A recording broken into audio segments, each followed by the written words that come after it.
Saudara, Anda masih bersama saya Syaimatika dalam Kompas Aceh. Salah satu penyebab tabung gas LPG di Aceh cepat mengalami kerusakan atau harus dilakukan perawatan dikarenakan banyaknya peredaran tabung di wilayah pesisir, seperti Aceh Besar dan lintas Aceh Barat. PT Ilhas Jasa Bersama, salah satu tempat perawatan tabung di Selimum Aceh Besar, setiap harinya mampu melakukan perawatan tabung hingga 1.000 tabung gas LPG 3 kg dalam sehari. Hal ini dilakukan untuk menjaga kualitas tabung agar masih layak digunakan oleh masyarakat. Proses perawatan tabung sendiri dimulai dari mensortir tabung yang layak dan tidak layak, kemudian dilihat adanya kebocoran atau tidak, dan selanjutnya dilakukan proses pembersihan.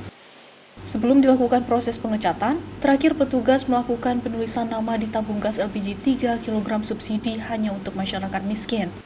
Tempat perawatan tabung yang melayani 2 unit SPBE ini menyalurkan LPG ke wilayah Aceh Besar dan wilayah Barat Selatan Aceh seperti Aceh Jaya hingga Melabuh. Hal ini dikarenakan banyaknya penduduk di pesisir pantai. Tabung biasanya dilakukan perawatan 5 tahun sekali tergantung kondisi tabung. Itu kan ada tahap-tahap awal, itu bongkar muat. Setelah bongkar muat itu pekerja itu memilah tabung yang memang perlu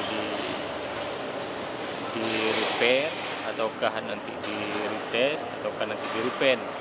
Tabung itu tidak bisa dipakai, itu kita akan kembalikan ke Pertamina. Jadi kita buat surat pengajuan ke Pertamina untuk tabung itu kita rolling. Jadi kita diganti dengan tabung, boleh jadi tabung baru, boleh jadi tabung yang repair. Ilhas Jasa Bersama nantinya tabung afkir atau yang sudah tidak layak pakai kemudian akan dikembalikan kepada pihak Pertamina untuk ditukarkan dengan tabung baru diedarkan kembali ke masyarakat.